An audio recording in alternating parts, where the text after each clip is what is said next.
What is up? What is up? My computer's going a little bit slow, so bear with me if the live is stuffing up at all. I'm just gonna double check because last time I didn't check to see if my live was on, and the whole volume wasn't even playing, and it didn't even play on my YouTube, which is funny because that's actually my main streaming platform. So, can you hear me?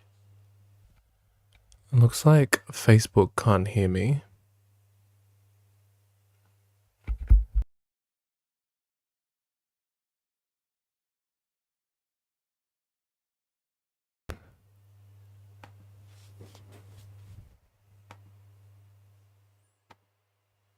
Technical difficulties, love.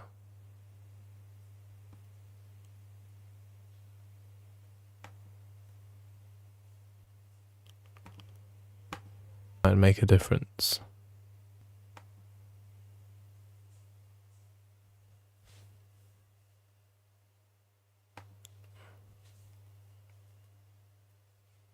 Oh wow, first of all, unmute your computer. That's a great idea to get started.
The fucking few things, because I make these videos every few days about my lessons and laws. Now I'm naming it that. So this is Lessons and Laws '01. It's gonna be a little like kind of series. So we're gonna progressively go into different lessons and laws that I've learned from my own experiences. And these are usually very deep lessons, especially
isn't,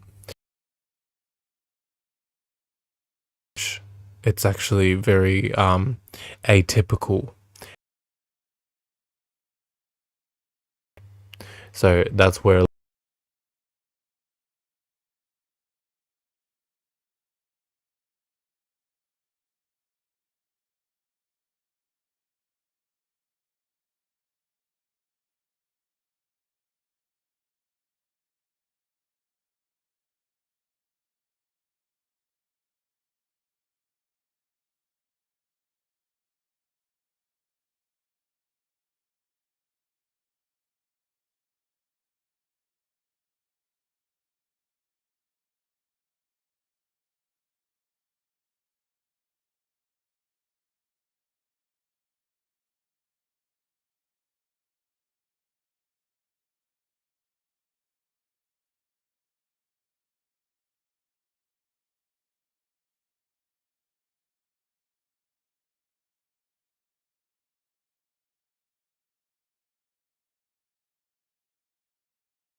life.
right now. It's freaking stuffing me over.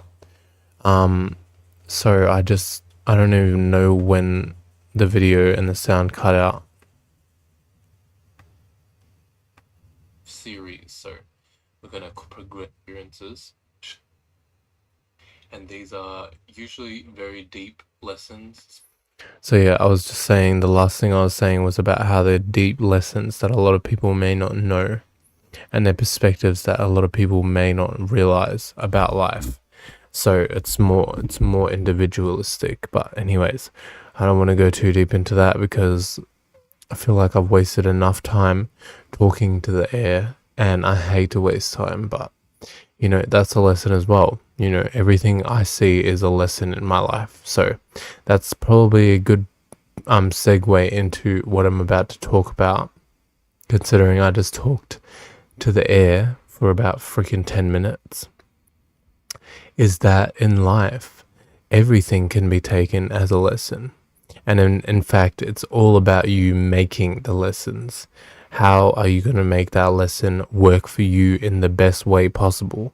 Because a lot of people will kind of be like, oh, well, I want to know the lesson, but I can't seem to figure it out, or I don't know, but I think that comes from a mind state of constantly wanting things to kind of fall on your lap. Because a lot of people in the modern world are very used to being catered to, being provided for, instead of providing for themselves or building for themselves. And you can say that certain things, oh, well, yeah, I provide for myself because I have a job in X, Y, and Z. But if that job was to up and run and that job didn't exist, and let's say no job would accept your, no, bar that part that I was just saying about no job. Let's just say that job didn't exist one day. You woke up and your boss was like, look, we're closing down the whole company. Sorry, I can't do anything about it. It's going to happen today.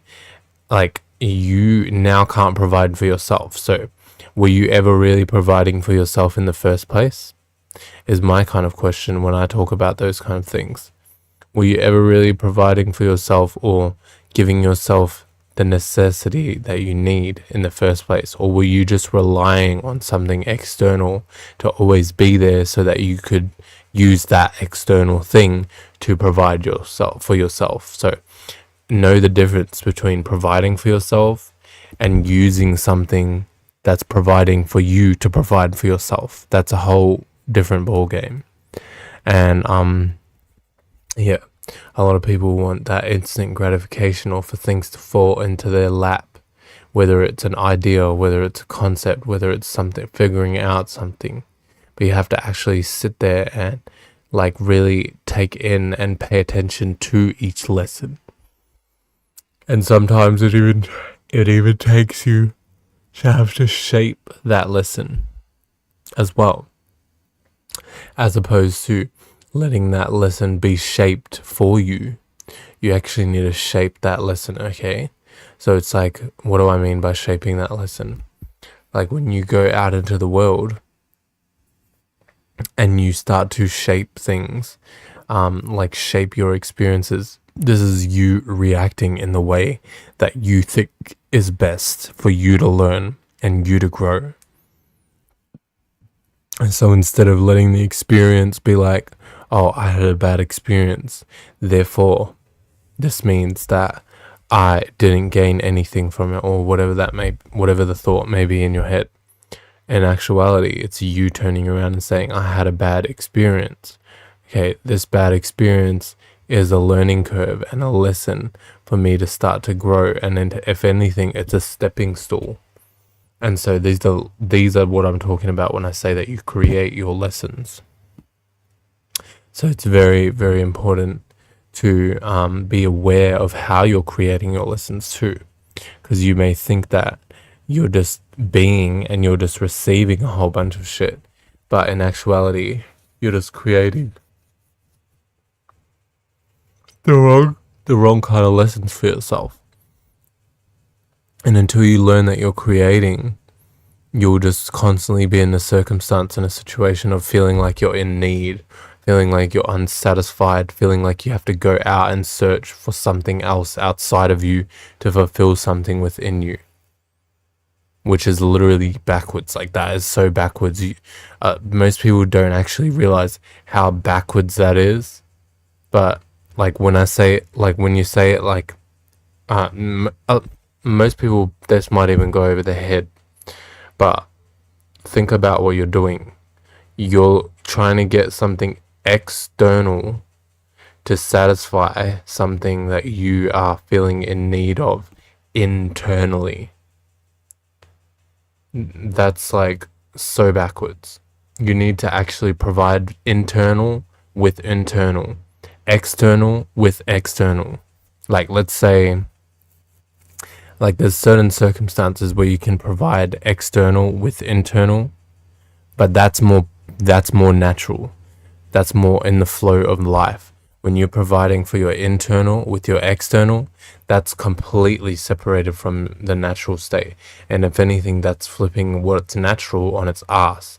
So that's like you spiritually or mentally turning the crucifix upside down. How, like, in Christianity, they reckon that's bad and stuff. So it's like you doing that. Like, instead of having it the right way up, you've turned it on its head. And so it's not playing out in the same way that it would if it was the right way up. So before, when I was cut out as well, I was talking about how, what's it called?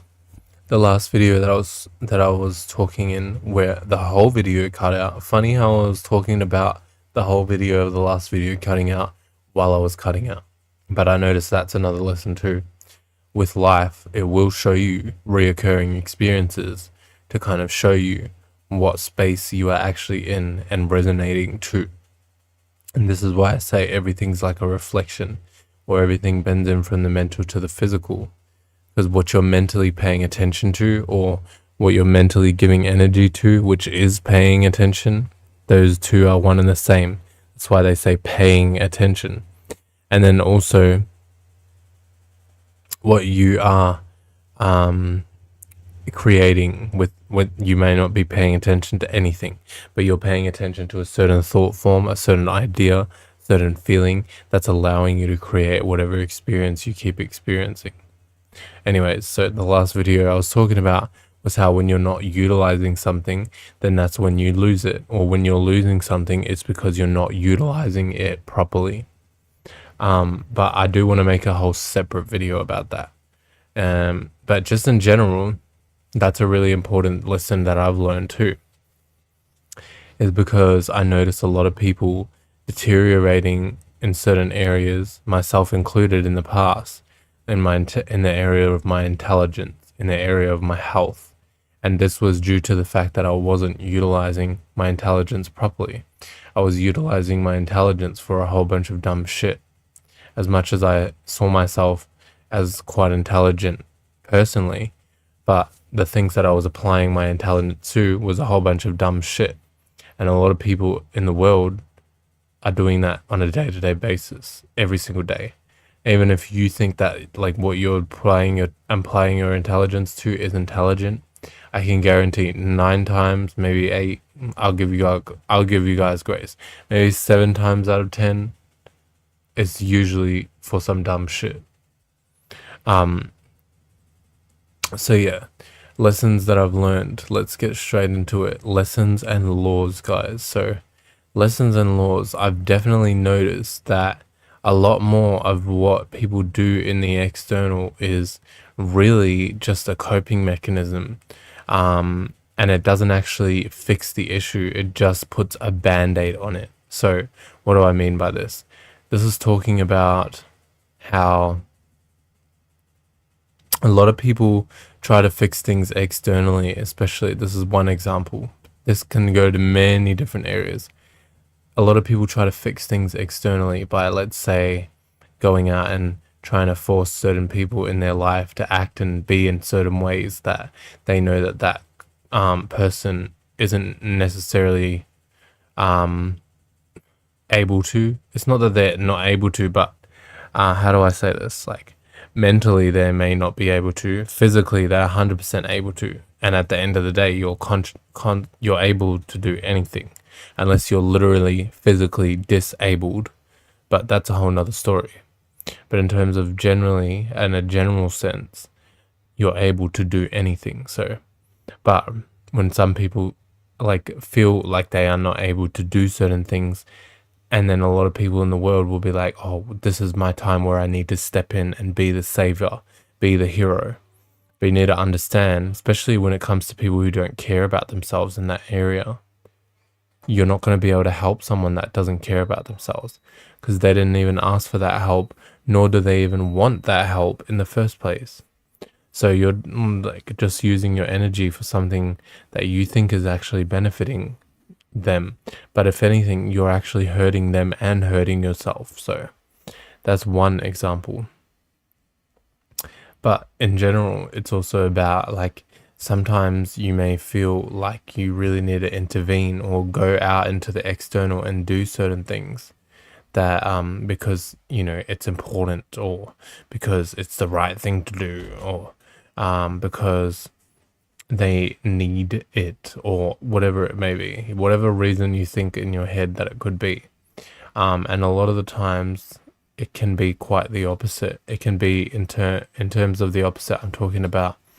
It can literally be as simple as you dealing with the fact that you actually felt the need to correct or fix someone externally, and realizing that that may need to be something that's corrected and fixed for you internally. It's that everything is backwards in the spiritual realm. So when you feel like you need to correct something externally, this is your spirit kind of communicating to you, no, actually, you need to correct something internal. And that's the kind of trick that a lot of people are lost into, that little Lucifer lie bullshit, where everyone thinks that they need to go out into the external and that will solve all their problems. And then they can just bring all that to the internal, and then boom, like life is done. Like we've solved it. All the issues, world hunger, like no. That's the reason why we even have a fucked up world in the first place, is because people are in that space of searching and going to the external for constant gratification and whatever else kind of desires they're lost into. So when it comes to this energy of really dealing with that and facing that energy that your spirit is trying to show you, which in this case it's like you having to fix something or take care of something or make something happen yourself with your own self internally. But a lot of people will get lost and just go try to change everything externally. And then you end up having like a whole bunch of arguments and trial and tribulation and negative circumstances, and feeling like, oh my gosh, why is this happening to me? Or why is my life the way it is? But, without realizing that it started from that first seed of whatever mental form and space you were in.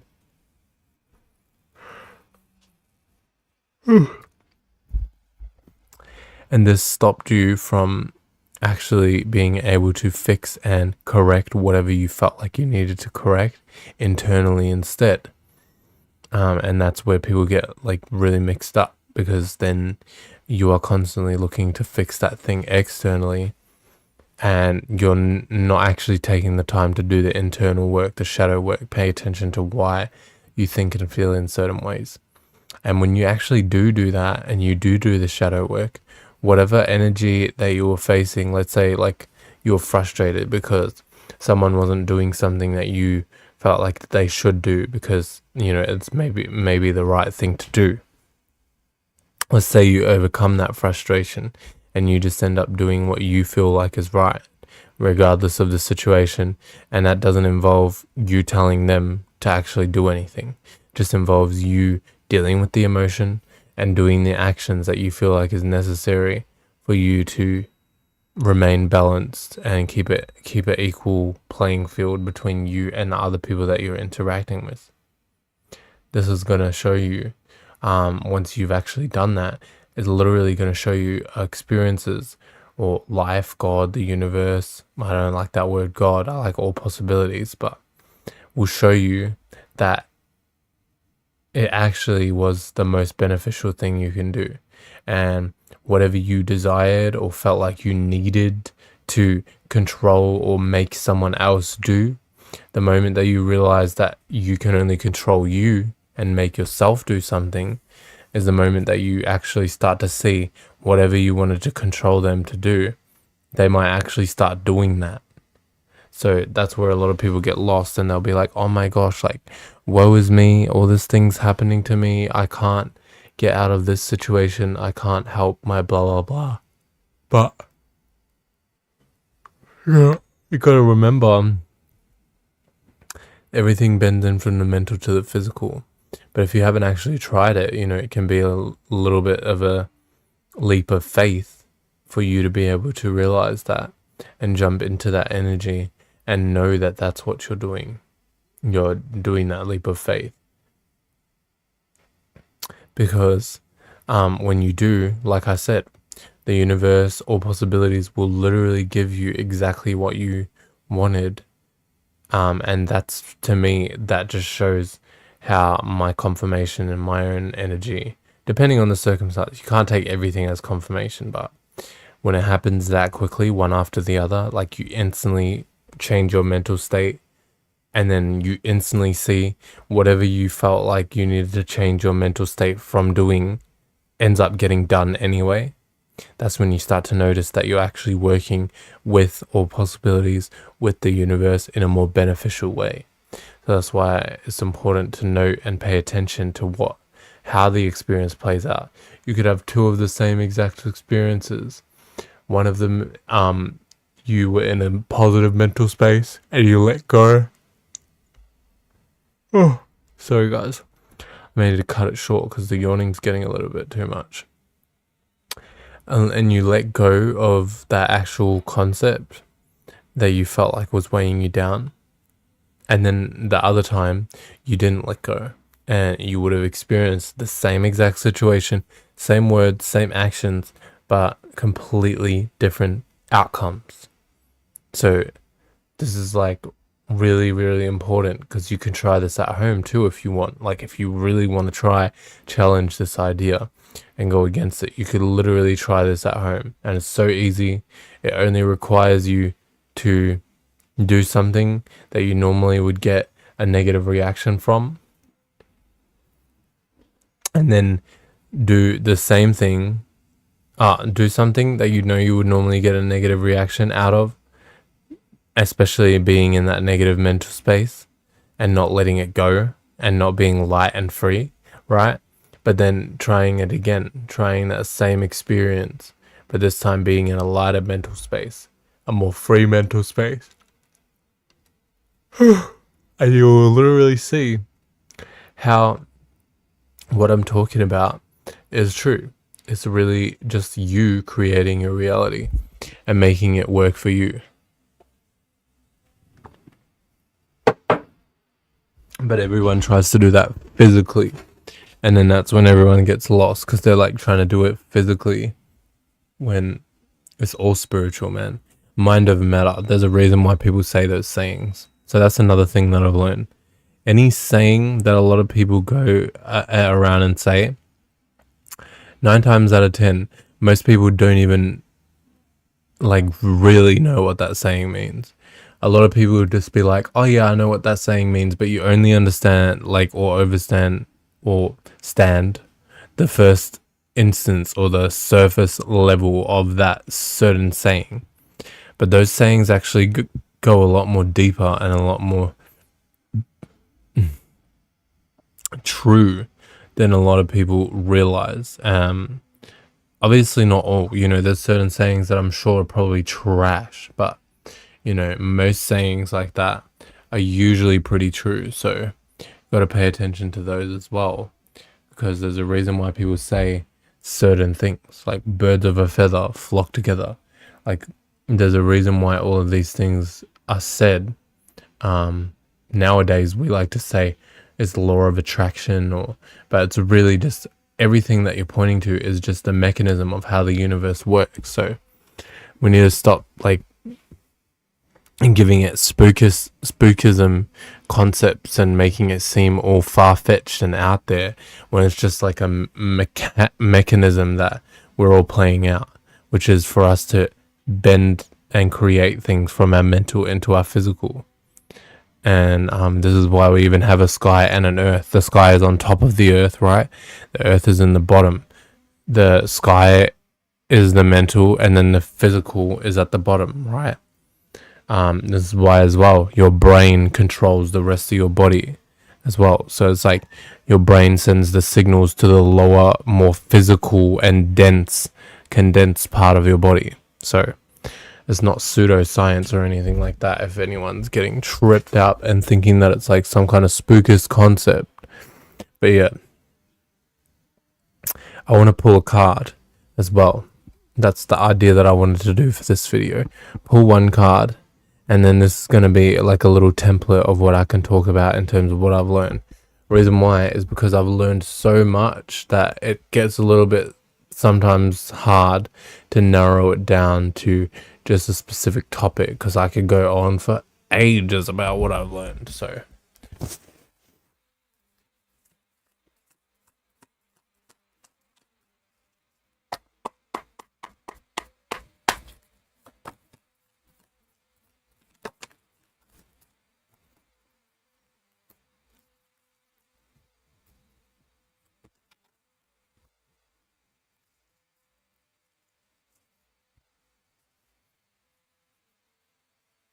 Nine of Swords.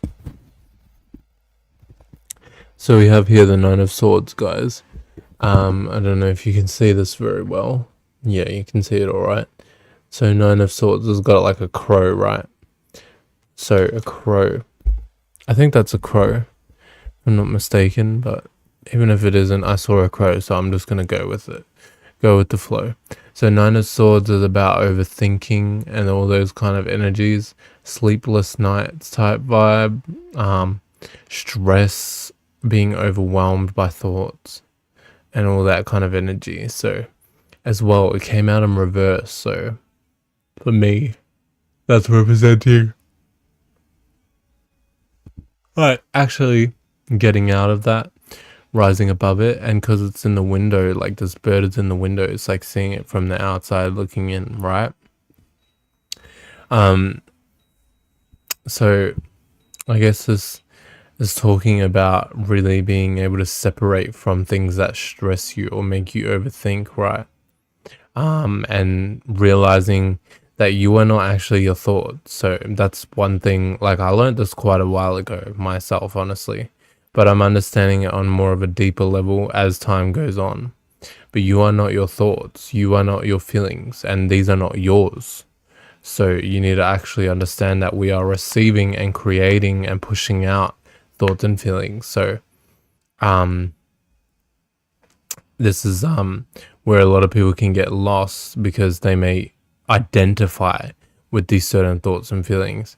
And this is what it means to be mentally or spiritually weak, because you're identifying with thoughts and thought forms and feelings that aren't actually you, and really none of them are, because you are like a literal physical condensed thought form and feeling in itself. So this is like a physical representation of your thought form and your feeling. Anything else is something that someone else has pushed out or something that you are pushing out in terms of thoughts and feelings. So this is why it's important to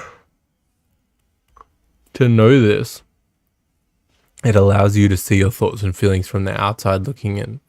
Because I know myself, in the past, I've judged myself for thinking and feeling certain ways. I've kind of not accepted certain thoughts and feelings that I thought were bad because, I was thinking them, and you're not allowed to think that. But you need to understand, when you're in a certain space mentally, you're going to receive certain thoughts. So if you're in a negative space, you may catch a thought that's like, you may catch a thought like you want to kill yourself, or you hate your life, or that's kind of a real harsh example, but it's just one of the first things that came to my mind. this is gonna throw you off, maybe because you may not be the person to even think about that. And then if you don't know that you are not your thoughts and that you're actually separate from these things, you may start to delve into the whole area of like, okay, well, do I really want to do that? Or like, and you may even start to accept that you might want to do that. But if you know now, like, oh, you are not your thoughts are not you, you are just receiving them and creating them based on what you've received.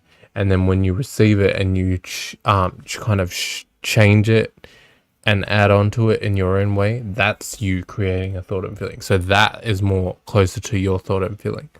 Everything else though is either something you're receiving, or yeah, that's pretty much the only one. You're just receiving them and pushing them out. So it's like internal, external. And a lot of people get lost because they won't know this, and then they'll over-identify with certain thought forms, certain feelings, especially because you may think or feel a certain way, and then you may think, oh, maybe I'm that kind of person if I think or feel that way. But no, it's just that you were in that space and a whole bunch of other spirits that are that kind of person influence you, and you weren't strong enough to be able to fight those thoughts and feelings off. And that actually led you to identifying with those thoughts and feelings, and then boom, now you've got like yourself into some kind of shame cycle or shame spiral or whatever. And it could have been avoided had you have known that your thoughts are not you and your thoughts are not yours. So just paying attention to those kind of things, because if your thoughts were you would be able to change your thoughts, and then you would no longer exist. You would be a completely different person. You would have completely changed your whole entire look, personality, everything, name. No, we don't see that happen. We see you changing a thought and a feeling, and you still exist at the end of the day. You still are able to speak and think and feel and even go back to that thought that you already just changed from. So you are literally changing, jumping in and out of thoughts and feelings like they're freaking clothes. Like, that's really what's going on. And a lot of people will get lost and not know this. And some people are just stuck in their ego and they don't even want to accept it. But as well, I've been learning as well about like putting to death certain things as well. How to put to death certain things, like things that no longer serve you in your life that you need to put to death to. Is important for you to actually see how to put to death to something, because maybe people don't even realize how to.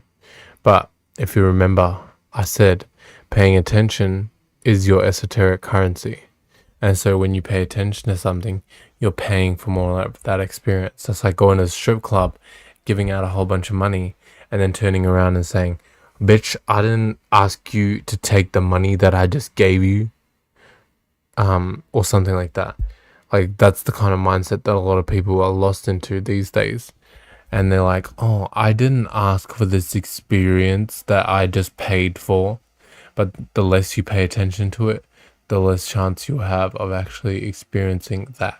But you also need to understand your spirit is always in search of balance and fulfillment. So, you may think that you don't want something, but your spirit may be craving for it. So that's also important to note. And I'm literally feel like I'm going to fall asleep. So I'm going to leave the video here, guys. But I appreciate everyone who watched, and hope you guys enjoy your day, time, whatever the time is, wherever you are. And I will see you guys for the next video.